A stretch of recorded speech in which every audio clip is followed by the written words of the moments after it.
Good morning and welcome to Self-Care Sunday. I'm going to start this episode out with some movement because that is part of our self-care is taking a walk, doing some yoga, some kind of movement in our day, some kind of stretching, and yoga, yin yoga in particular, takes care of all three. I was hoping that I would be able to just move through the three essential postures that I do when I don't have time for a full practice, but it is still full body with you. And I think what I'm going to do is just do the postures and do a voiceover. But to be ready for this class, here is what I would want you to have available to you. I am on my yoga mat. I have a blanket on top because this is yin and we want it to be soft and cushy. I have an extra blanket which I will be using to sit on because my hips are tight, and so you always sit on the folded edge. So I will be sitting on the folded edge anytime I'm sitting down. I also use it to place under my head because I like to keep my spine in alignment. I have here with me my bolster, and I have, that's if needed. If you don't have a bolster, I took out my really nice quilt that you can roll up, and you can absolutely use that. And I have a pillow, a small pillow inside of a nice cushy quilted pillowcase. You can use that. And I have my blocks. Now I am not comfortable with giving anybody a modification for blocks. Blocks are stable. They don't move even when they're on a blanket. They're made to support weight, to support you. This is a softer block. You'll be able to feel it. This is a harder block. You'll be able to feel it. I would say 5 below for blocks. I mean, they might not be the standard yoga height, but they'll do the job. And what else do I have here? I have my eye pillows. So I have 2. I took 2 out because I have 2. And if you're not comfortable with having an eye pillow on, put them in your hands. We do so much work with our hands. Just cradle them in your hand so that you have some kind of weight in there. Keeps the fingers open. If you have a tendency to want to grip, you might not even know that you're making a fist. So by having a little eye pillow in your hand, it just feels good. It feels like somebody's holding your hand while you're practicing. And what else did I want to tell you? Yin is a very cooling yoga also. So if you are in a hot condition, you're going to appreciate this. If you are in a cooler condition, you're going to want to have something that you can wear. Thought the cat was going to knock the camera over, that you can wear a hoodie, an extra blanket. Your body temperature will drop. Your breathing will get a little bit more even and balanced, and your heart rate might drop a little bit because you're going into a state of relaxation and healing. I brought down with me even some socks. That's Foofy, who some of you know from my YouTube channel, because this is also going up on Buy Me a Coffee. I'm not going crazy. And I have some leg warmers. And what I'm going to do to start Self-Care Sunday is, being that I'm going to be putting some socks on, I'm going to be putting some cream on my feet and you know, just piling on the self-care. So let's get started. For this first posture that we're going into to open the front of the body, it's called a heart bench. It requires 2 blocks. Now, someone had asked me if I was going to have a modification because these postures are all done on the floor, and I said yes, I would. I would give you something to do in a chair. So if you are seated at your chair, being that you're not coming down on the floor, I just want you to clasp your hands behind your back. And you're going to lift your chest, drop your shoulders, widen your collarbones. And this is what you'll be doing while we are down on the floor in a heart bench. You can take a moment to maybe let your head drop back or forward. maybe even side to side. Always come back to a neutral position first. So when you bring the head back, come neutral, drop it forward, come neutral, drop it to the side, neutral again, and then side. And then work out all the kinks before you come into this hold. Typically, I'm telling you to clasp your hands behind your back. But typically, I would say just hold your hands lightly. There is no gripping and grabbing in yin. We're not looking, it's not a yang yoga where there's more engagement with the muscles. It's a very soft, internal, feminine practice. So just maybe hold your own hand behind, maybe hold your wrist. What we want to do is what we're going to be doing on the floor is bring the shoulder blades in so that the curve of the thoracic spine pushes in. So you have your neck, which curves like a backward C, and then you have your thoracic spine, that space in between the shoulder blades, which curves like a C, and then you have your low back curves like a backward C again. So did you ever notice when somebody has a kyphosis, they have a hunch back, they start to develop that hunch between the shoulder blades? This is a great exercise posture to practice, either bringing your arms behind your back, holding onto your hands lightly, dropping the shoulders, widening the collarbones. This is something you could do at your desk when you're diamond painting, absolutely, because we're leaned over all the time. We're leaned over, it's called tech neck now because we're constantly staring at our electronics. So just hold the hands lightly behind the back. You can do this at your desk. And we'll be in the postures between 1 minute, 2 minutes, no more than 3 minutes. If you feel uncomfortable at any time, if you feel any tingling or numbness, just let go, close your eyes, stay where you are, and breathe. Okay? For the rest of us, here is your explanation of a heart bench with your blocks. 2 blocks are going on the mat. One is going on a high height, so let's just do this. This is the low height. This is the medium height. This is the high height. So the high height is going to the back of your mat, and I'll be showing you that in a minute. And the second block is going on the medium height, and that's going to go in between your shoulder blades. So we have this one block, and it's going to, when we recline back, it's going in between the shoulder blades. You're going to be reclining back on this. No lower than, for us women, it would be no lower than your bra strap, slightly above it. Right where the end of your scapula, your shoulder blade is, that wing is, you don't want this block to go any further than there. And then with the block that's going to be supporting your head, if you take your 2 fingers and just run them along the top of your ears, all the way to the back until they touch, you should feel that ledge there in the back of the head. That's where the rim of the taller block is going to land, in the back of the head. It's going to keep the chin forward, keep the chin down so that it stays in alignment. If your chin is pointing up, then you need some more height. That might be where your extra eye pillow or a washcloth, you can use a washcloth, comes in handy, and you would place that on top of the block to give you some more height, or a folded towel. If your chin is pointing up, you want it to be in alignment. So let's get into this posture. The other thing that I want you to know with the legs, for right now, let's just start with the legs out long, but if you would like to come into the full posture, the big toes touch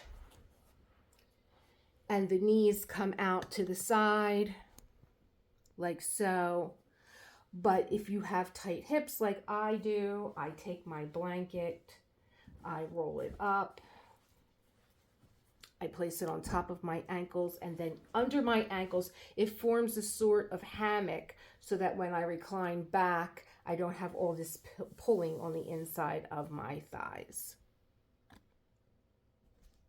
And now to get into the posture, I'm trying to get this so that you can see it. If the blocks feel like they're too much for you, you can place a bolster or a blanket on top of the blocks. Here's my other tall height going under the head. Oh gosh. You might immediately get an adjustment from the thoracic spine. Need to come just a little bit more. I'm not in that sweet spot in between the shoulder blades. There we go. Oh, you know when you get that tightness in between your shoulder blades and you just wish somebody would come and press into your back and give you an adjustment? That is what this is like. I am an eye pillow fan because just closing the eyes is not enough. Just closing the eyes is fine, but our eyes are always active. They're always looking, even when they're closed. I believe it's the only organ in the body that is just constantly doing something. So let your hands rest comfortably. Let your elbows be heavy. The palms are up or the palms are down. See what that feels like to you. Palms up or palms down. And then just come into your breath.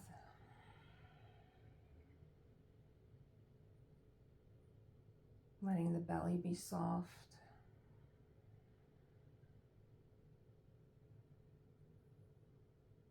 Breathing in and breathing out. There is curve in the low back in this posture naturally. Imagine you could allow the vertebrae in that low back area. Imagine that you can lay them on the mat also. It's an energetic feeling of allowing that energy to drop down.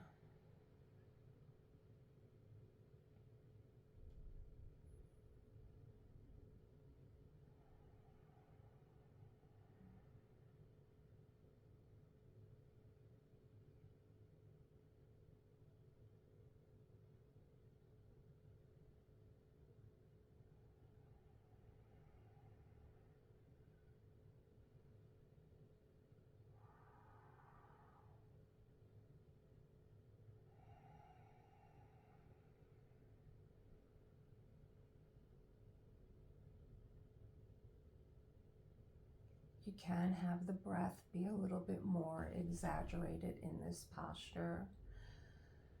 You can have the inhale sort of drag along the back of the throat, give it a little bit of texture.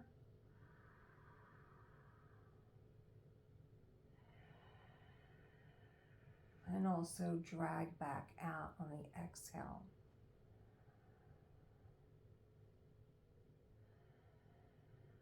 The sound of this breath is very calming to the nervous system. And every little bit that we can drop into the breath, the position of the hands, if you feel that your shoulders are still maybe under a lot of stress and maybe they're moving up into your ears, move your hands further away from the hips to allow the shoulders to come down.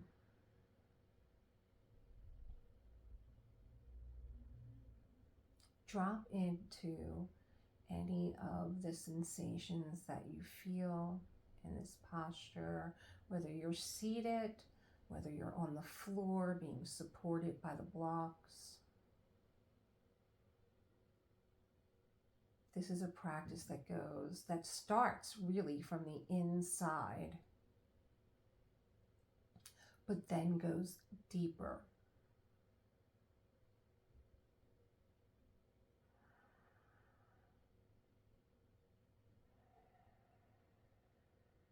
Tune into the rise and the fall of the belly with the inhale and the exhale.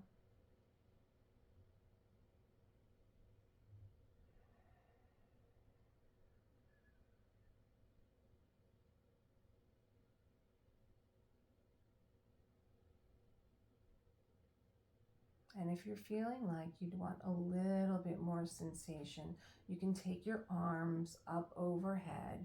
You can hold on to your wrists or your elbows. Anytime we expose the armpits by lifting the arms up overhead, it turns on our lymphatic system. The lymph nodes, they need to be generated. They need to be activated. And lifting the arms up over the head activates the lymph nodes and gets whatever toxins that we inhale or eat in our body, it gets them moving. It gets them, they're like little filters, and it gets them moving. It gets them flushing out these toxins through the body, which you'll feel after your yoga class. You will feel it. You might feel a little, we call it yoga head. And it's such a lovely thing when I look out at my students and they all look a little sleepy eyed and like, what just happened? They're so relaxed. They have yoga brain. And it's a good time to really rehydrate also.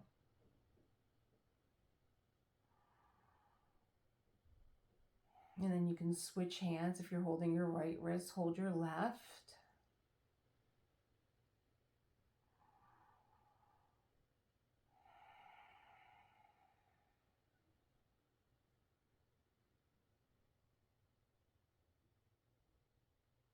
You'll feel a little deeper sensation in the low back, and you'll feel more of an expansion in the chest cavity. This is so wonderful for the lungs also because you're resting the back body in between the shoulders. You can bring your arms down now if you like. If you wanted to stay for a few more breaths, go ahead. But you're reversing the curvature of the spine in this area, and so the spine is pushing into the body, and the heart and the lungs are resting on the block, giving them a break, giving them some more space.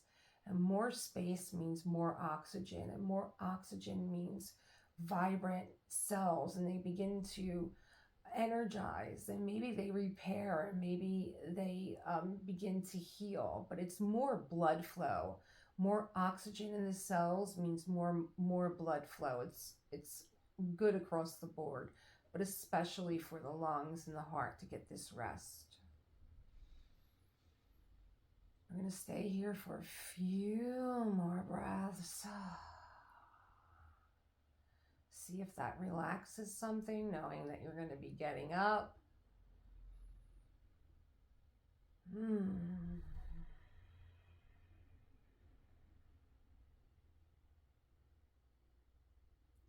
Take your hands to the outside of your knees and help them come up.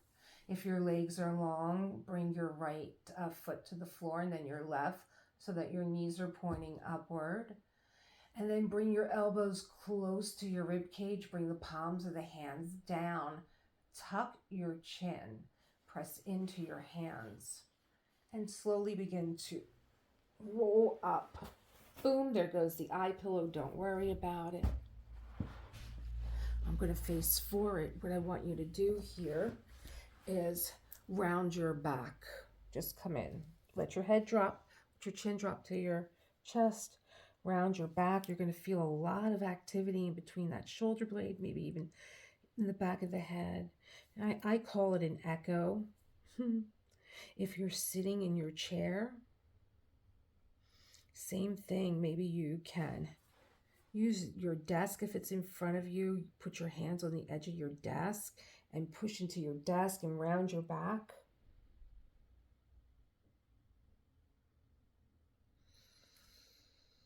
And then slowly come up.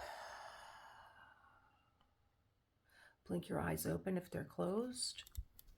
And we're going to come into the second posture. We're going to do it right here in our seat. And if you are in your chair, you're going to stay in this posture of rounding your back. It's just a forward fold. Or maybe another good thing to do would be to use your sofa. Get on your sofa and let your legs come out long. I have my blanket here that I'm folding once again, because again, my hips are tight. Sometimes they're really open and flexible, and sometimes if I'm doing a lot of work at my desk and sitting, they're tight. And then what we're going to do, I'm trying my best to get the entire part of my mat into this shot here. What I'm doing is I am going to, oh, there I am. Here comes Fifi.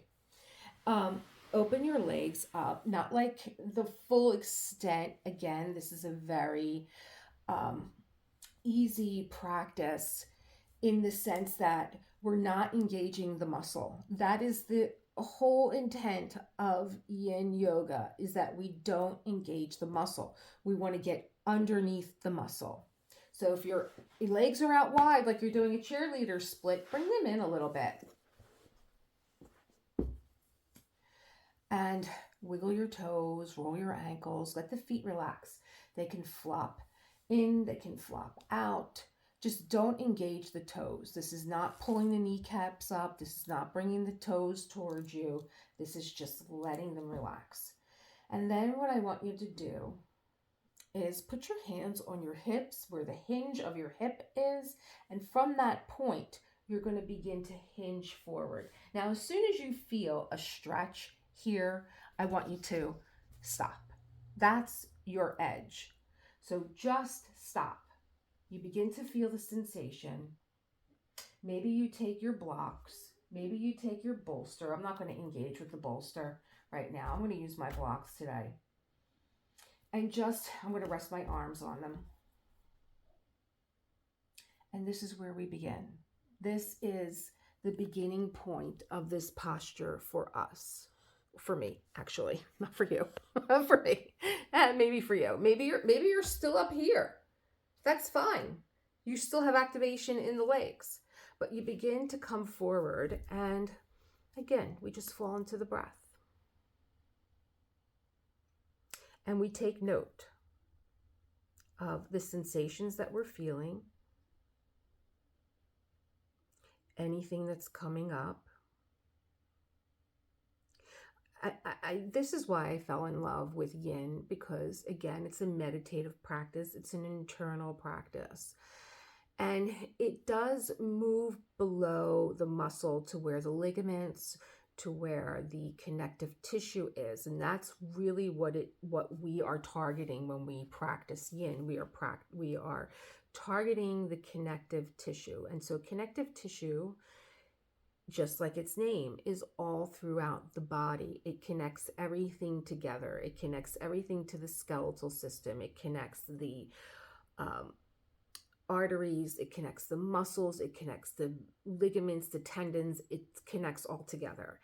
And to give you a visual would be if you were making a piece of chicken and you take the skin away from the chicken breast and you'll see that white stringy stuff, that's connective tissue. And that's what you have going on all throughout your body. There's not 1 square inch of your body that does not have connective tissue. And when we're young, it's very pliable. It's very supple. It has a lot of hyaluronic acid in it, and it's very juicy, and that's why kids, they're low to the ground and they're fast. They're all juiced up. They're very pliable and flexible. They go boom. They fall on the floor. They're fine. They just pop right back up. But as we get older, and if we don't keep the body moving, they tend to get stiffer. And I also think, like, I'm just back from the shore. I'm thinking of saltwater taffy. I'm thinking about taffy in the summer, how nice and pliable it is. But then in the winter, it gets hard. And as soon as it gets cold, it gets hard. And you can think of it as putty. You can think of it as your diamond art putty. When it's warm, it's sticky and it's stringy, which is good if you're connective tissue and not putty. But so I'm thinking of taffy, really. And this is what we are targeting right now. Yin yoga is sometimes called like joint yoga. It works to strengthen the joints. Um, but it's also an energetic practice because Yin yoga was founded by Paulie Zink, who was a martial artist, and he was taught yoga in the Tao fashion. So he had a background, of course, in traditional Chinese medicine, and so he developed Yin yoga in the 70s. And I'm starting to feel that my body is starting to open here. So I'm going to come down a little bit further. So I'm going to bring my blocks away from me so that I can hinge a little bit further. And that still feels comfortable to me. So I'm allowing my body to tell me when it's ready to open instead of just pulling at my body and, maybe getting a yoga strap and forcing my way down. There's no force in Yin yoga. If this felt like it was too much for me, I would back off and I would wait. So I'm waiting for my body to tell me it's time to come forward. And so he was well versed, I'm sure, in traditional Chinese medicine. And not only does Yin yoga stimulate the connective tissue, it also stimulates the meridians.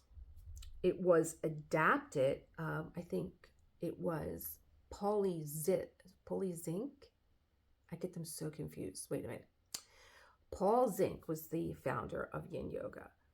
Paul Greeley adapted Yin yoga along with Sarah Powers, another well-named yoga teacher. And my little guru, Karina Benner, who I trained and practiced under, actually trained and practiced with Paul Greeley and Sarah Powers. They were her teachers. So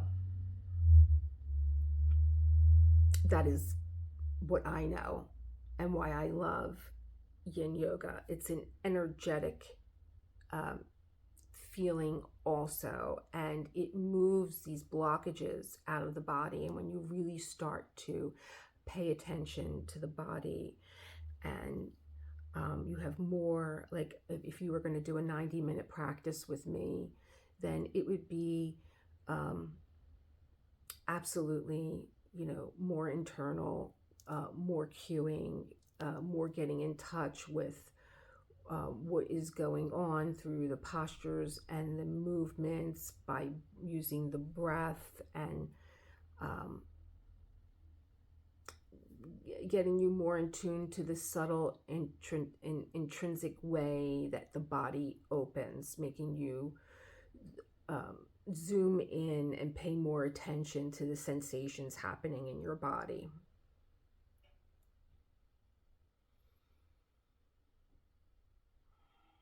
But that would require a longer class. And this is just something that I do. I'm opening my back body. I'm opening the meridians on the inside of my legs.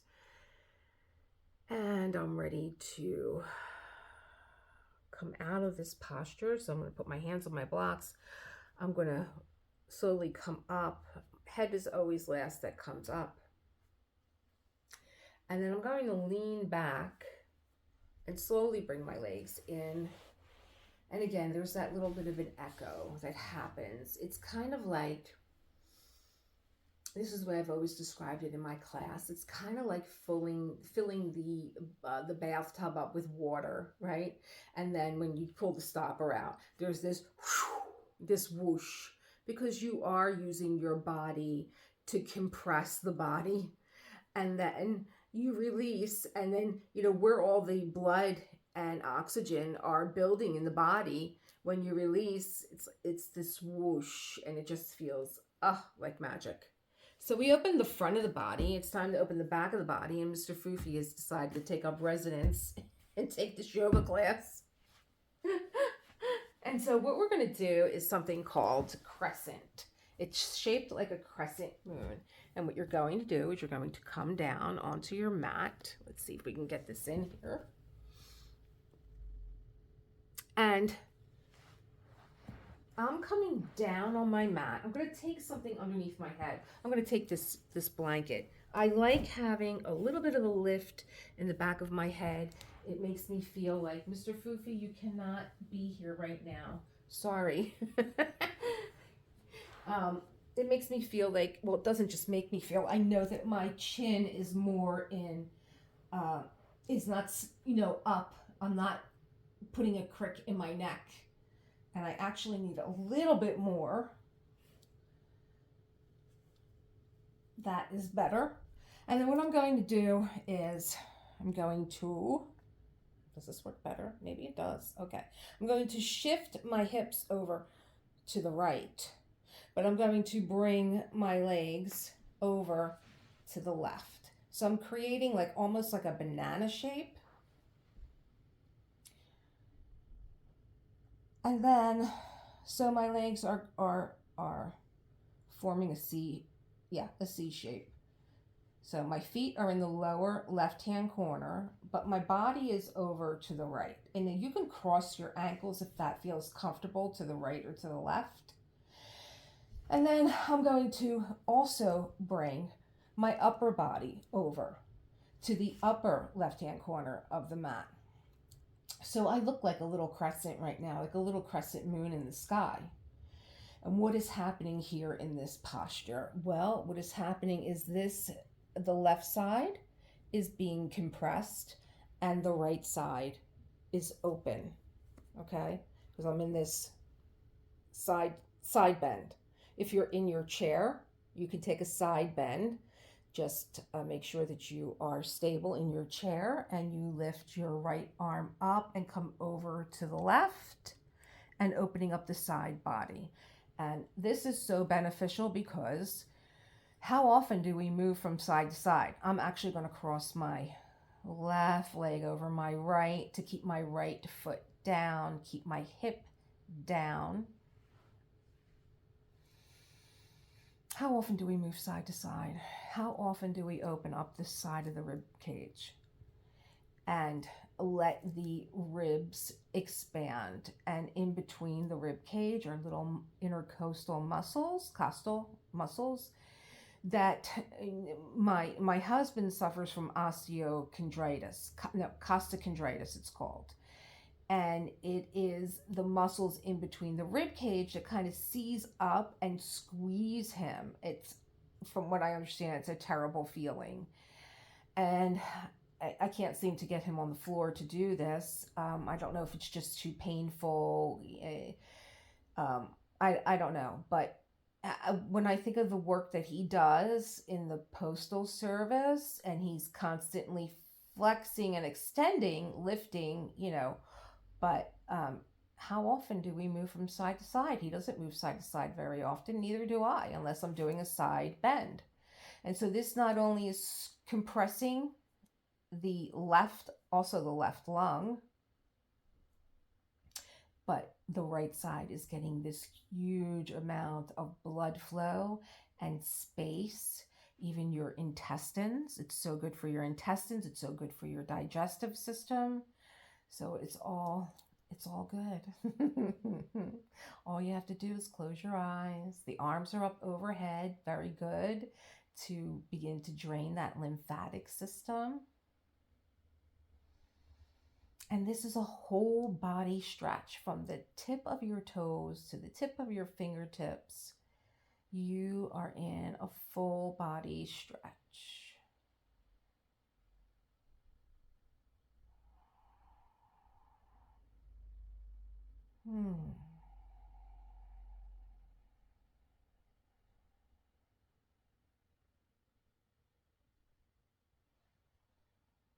Traditionally, I would stay here for about 5 minutes. But let's come back to center. Bring the body back. I'm going to shift your hips so they're right in the center, and you might even have to take a peek. And then let your legs come out long, and you might have the sensation that your right leg is longer than your left.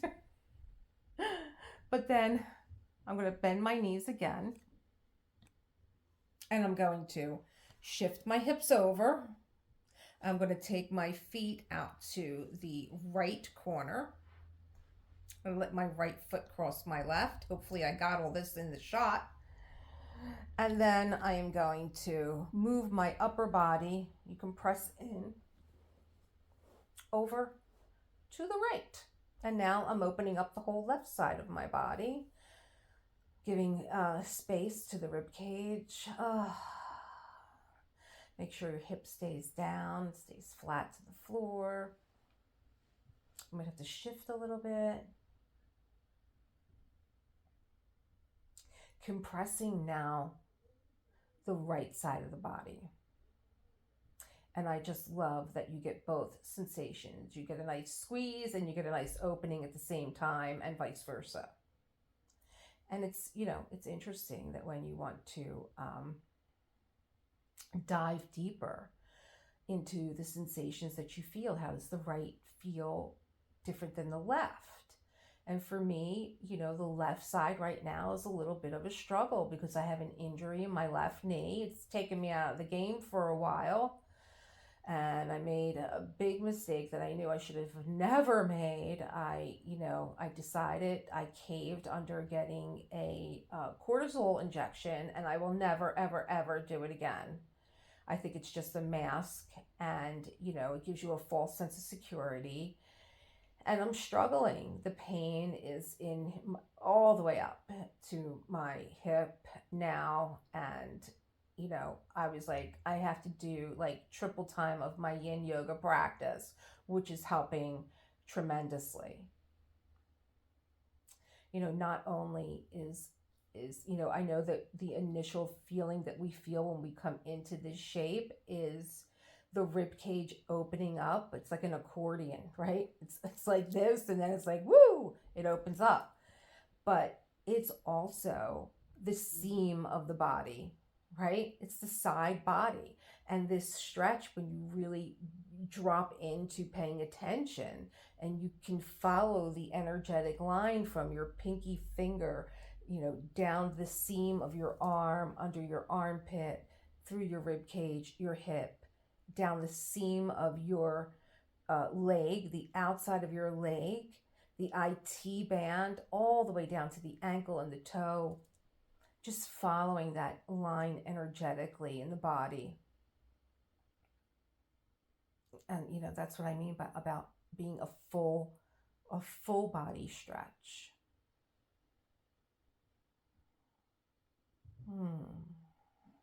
Eyes can be open or closed.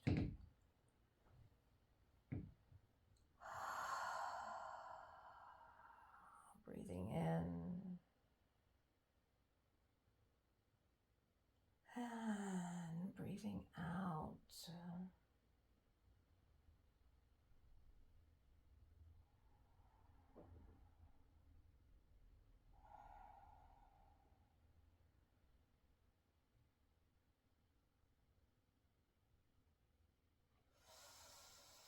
Taking a breath in, bringing the feet back up to center, bringing the body back up to center. Gently roll on over to your left side. Bring your hand down, press in, slowly come up. Here we are. And they are my 3 essential postures for my days when I can't do a full practice. And I hope that you enjoy them. I loved showing them to you. I would love to do a full yoga class, which is why I had decided to get into Buy Me a Coffee so I could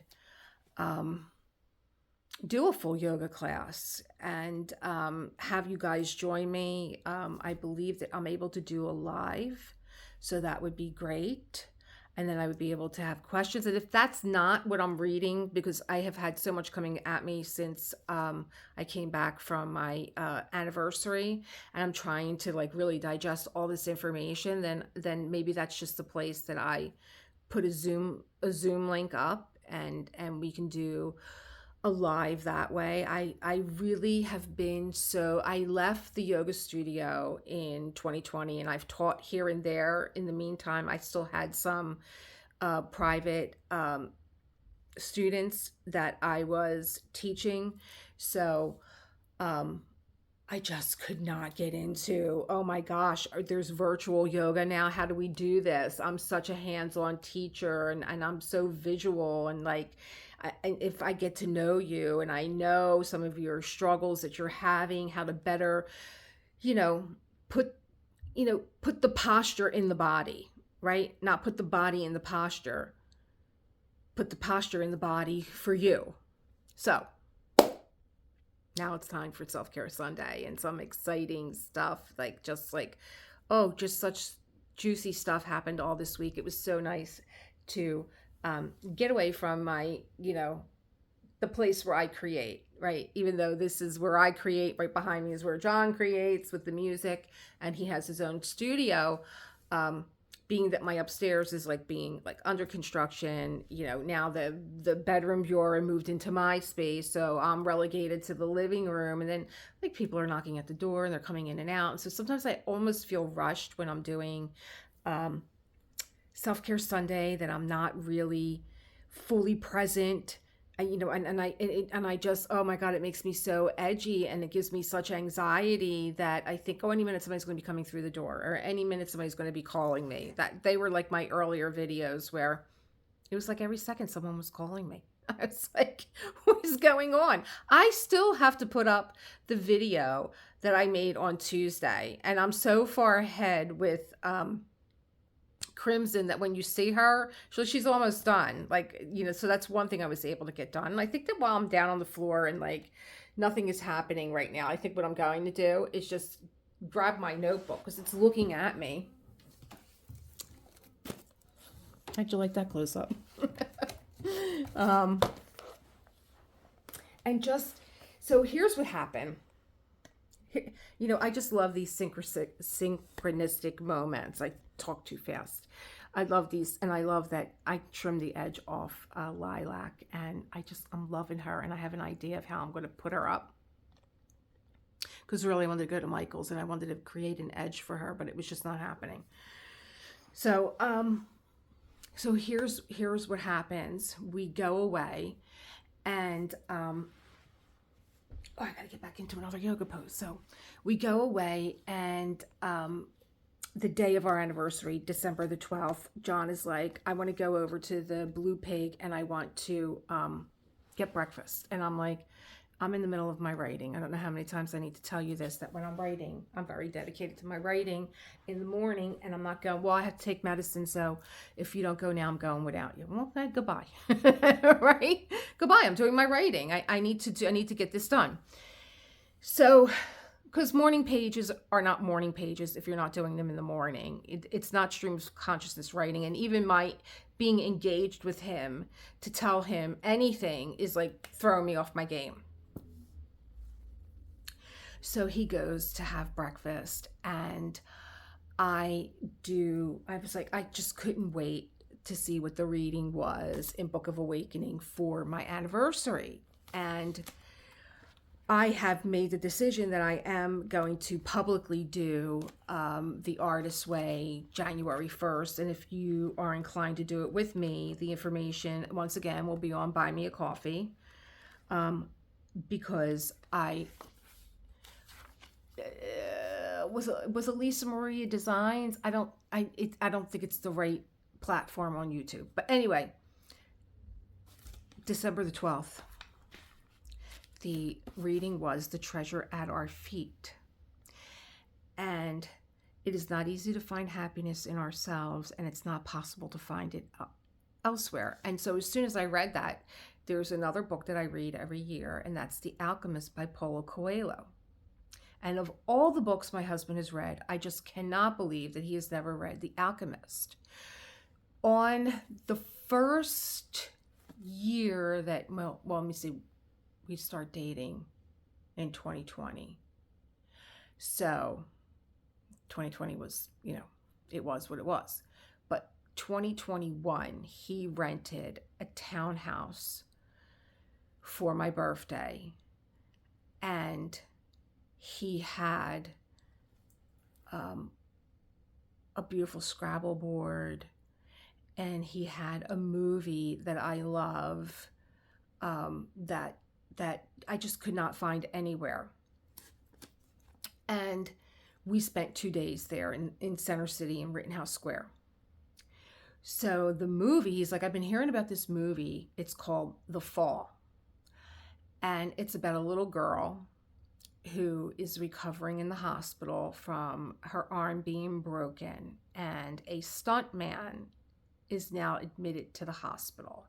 And she's a very curious little girl. She's always walking around, I think, with this like little cigar box of like little trinkets and stuff. And it reminded me of myself, because when I was a kid, I used to walk around with a handbag and I used to throw all kinds of things in there and come home with all kinds of stuff. On roller skates. I was always on roller skates. So she's very curious, and she goes into his room, and he starts telling her this story of how he got hurt, which is not the true story. And I don't want to tell you what the true story is, because I want you to try and find this movie. And you'll know the person who created this movie, because he created, I believe, it may have been Pan's Labyrinth. I'm not sure. It may have been The Cell with Jennifer Lopez. And so it's this beautiful backdrop. The cinematography and the color are just amazing, the color palette. And the characters are all heroes in this story. And they're all, are they a figment of both their imaginations? Because he's not really telling her why he's there. He's a stuntman. And she is, in her own little mind, this story of that he's weaving to her. It is a beautiful story, and every time I read The Alchemist, it reminds me of The Alchemist, and all the people in the story of The Alchemist are heroes also. So I could not believe that John has never read this book, and I'm like, I'm getting it for him for Christmas. But anyway, so when I read that, and he was out having breakfast, and I also wanted to get rid of him because I had his anniversary cards, and I had little things for him that I had bought that I didn't want him to see, and I put it inside this reading for the day of our anniversary. And so he read the first line when he came in, and he said, well, I could ruminate over that first sentence for hours with you. And I'm like, I know, it's a good one. That's why I want you to read The Alchemist. And he said, all right, let me read the rest. If forced to name them, the biggest obstacles to peace are ourselves and the world. Often en route to the truth of my soul, I get stuck in myself or lost in the world. And I have that underlined, because I get stuck in myself, or I get lost in the world, or I get lost in myself or stuck in the world, or the reverse. Still we carry the treasured essence within. It is always with us, very near, though it may seem far, and there is no place else to find the treasure but beneath our agitation. And John is getting more and more like, I'm like, oh, does he not like this reading? Does he not get it? I know he gets it. It waits there like gold on the bottom of a shallow lake, and though we stand in the water, the treasure at our feet, this stirring of our reflection keeps us from seeing. More often than not, I need to stop moving and thinking and fixing and simply reach within myself. Well, this is what I really wanted my husband to read, because he does not stand still. And I believe that that's why he does not practice yin yoga. Yin yoga, it might seem like a very easy yoga to do, but it's very courageous to be able to sit with yourself and be quiet. Now, I was cueing you on, and I was doing a lot of talking because I'm introducing you to this. However, if you were in one of my classes, it would be nothing like that. I have, different ambiance. I have a softer music playing. I have readings, and I'm giving you little jumping points to think about. So it's very difficult. People are very, you know, they don't want to think about things. And I think I brought this up in one of my other videos where, if I watch people, I was sitting in Congress Hall and I was watching these people coming in and out of the cafe, and I was like, what the hell happened to this place? Congress Hall was a place of um, regalness, and it's just turned into, I mean, people are walking around in their pajamas, and I'm like, it's okay. I get it. It's Christmas time and you want to have this experience that you're in Congress Hall in your pajamas and you're having hot chocolate and all. But, you know, comb your hair. I mean, it was just like, there was nothing, you're like in the bathrobe from the bathroom, it just has gone too far. And I don't know. I got off track here. I got off track with that whole thing because I can't get the image of it out of my head of this woman being downstairs in the cafe. And she just looked like she just like rolled out of bed, put the bathrobe on, came downstairs, and it was like this place is just like, I think 4 presidents have stayed here. Like, I just feel like you should show it some respect. I don't know. Maybe I'm just too old fashioned. I don't know where I was going with this, but I do watch people. It was the people watching, and I do see how they're always moving and thinking and fixing. They sit down and they can't be with themselves 2 minutes before they grab their phone, and they're looking to entertain themselves before their person gets here, or if they're meeting anyone, or heaven forbid if they're by themselves, which I never really see anymore. I never really see anyone sitting by themselves anymore and just being with themselves. So it really is an act of courage, in my opinion, to practice yin yoga. And another thing that I wanted to point out to you, which my mistake, I forgot, was to have a journal next to you. And I probably didn't bring it up here because it was a quick introduction, even though I'm hoping that you practice these 3 postures on your own. But there are things that do hide in the tissues of our body, things that we hold on to, even things that we just are never going to have a resolution to. There are hurts, physical, mental, emotional hurts that the person that maybe inflicted them on you, you're never going to get a resolution from them. They'll go to the grave with why they did what they did. And so we have to find it in ourselves to let this go and forgive them, forgive ourselves so that we can heal. And that's where I think the act of courage comes from when you practice this type of yoga. And I think that's why my husband he cannot sit still. He's always moving and fixing and doing. He doesn't know he can't even watch a movie without putting it on pause after each sentence and having to talk about it. And for a person like me, that is very internal, and I'm very up in my head. I'm like, please, I am losing my train of thought here. So, yeah. So run if you like, for it will all come with you. Or think and reason as many times as you must, for your heart will outlast the ripples of your thought. Or blame the things of this world if you need to, for the things you blame will eventually disappear. They go to the grave, right? Then you and I will still be left with ourselves and the world and the treasure at our feet. So, this was all about, if there is something that you are running from, to sit with it and let it catch up to you. And you can do that with a yin yoga practice, absolutely. And you may have to do it over and over and over again. I'm certainly not saying sit with something that's uncomfortable and let it, could terrorize your life if you're not ready to, but just acknowledge that something is still there. And I think that I also had this conversation with you guys when I was sitting here and I was just working on my diamond painting. And then all of a sudden I heard a remark that was said to me 3 years ago. And I was like, am I still carrying this around with me? I'm not even dealing with this person anymore. I don't even talk to them. I don't even think about them. They're not in my life. I thought I buried all this, but I didn't. It's stuck in me somewhere. And I'm never She's never going to tell me the truth that she ever said this. Never, because they don't have the courage. I don't say anything behind anybody's back that I can't say to their face or that I haven't said to them already.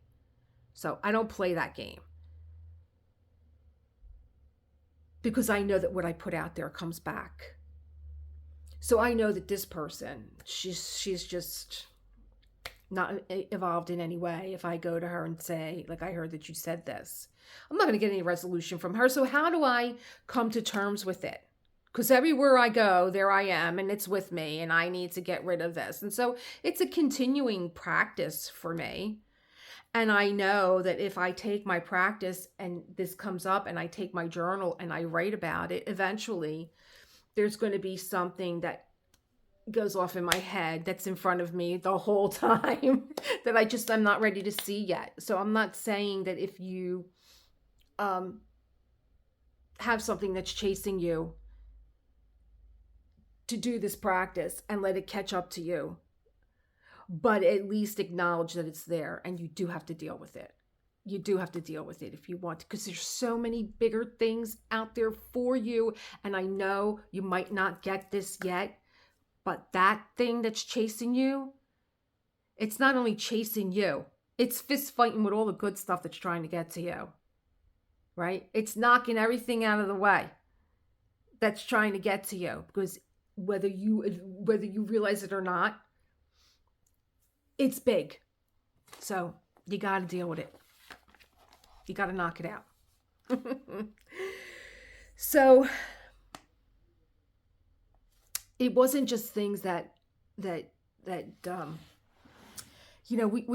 try and find a reason why. And I don't know that you can. I don't know that you can. I don't know that you can, because everything is an illusion. And it took me a while to even understand what that meant. What is an illusion? You're telling me the whole outside world is an illusion? It is. It's my illusion. It's my perspective. I can never have all the context of that situation. So all I have is my illusion of what I thought that she said and how she said it, and I could hear her saying it. That's an illusion. I don't know. And so I can't reason it away, So that's my work to do. And this is why I fell in love, and why I fall in love with all the things that I do when it comes to diamond painting and meditative art and Zentangle and my Book of Awakening and my Yin Yoga. They're all very an internal practice, because we're always learning, always growing. I mean, I've had stuff come up from the 4th grade. Please. I was in the middle of teacher training, and I had to do this long 5-hour meditation. I'm like, what do I need to know about meditation? I can meditate like that. I'm not one of those people that meditate, that see a pink elephant in the room when meditation is coming.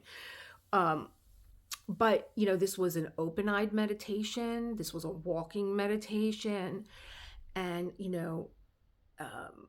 part of the Artist Way is a walking meditation that you do. One of the tools in that tool book, it is a tool book. One of the tool kits in the Artist Way book is that you write and that you walk and that you take yourself out on a date.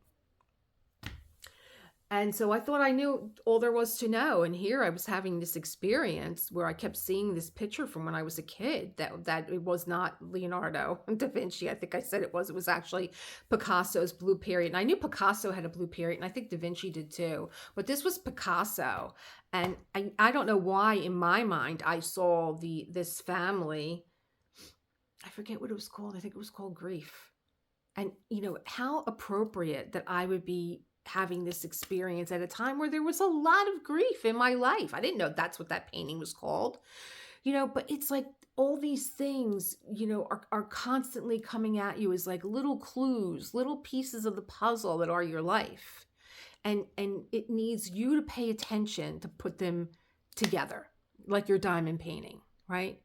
You're the canvas, and you have to put all these, colors that are shading your world and coloring your world into the canvas and onto the canvas, and so that they make sense. I hope I'm making sense. I hope I am.